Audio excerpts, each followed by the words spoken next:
Real estate రంగంలో సరికొత్త ప్రాజెక్టును కస్టమర్ల కోసం అందుబాటులోకి తీసుకొచ్చింది బ్రాడ్వే ఆర్ఓటీసీ సంస్థ.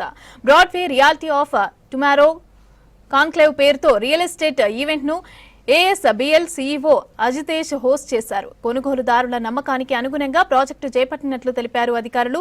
ఇండ్లు కొనాలనుకునే వారికి రియల్ ఎస్టేట్లకు బిల్డర్లకు ఉపయోగకరంగా ప్రోగ్రాం ఉందన్నారు. ఇక రియల్ ఎస్టేట్ పైన ఎలాంటి సందేహాలున్నా క్లియర్ చేసేందుకు యూట్యూబ్ లో అందుబాటులో ఉండే ఈ ప్రోగ్రాం యూజ్ అవుతుందని అన్నారు అజితేష్.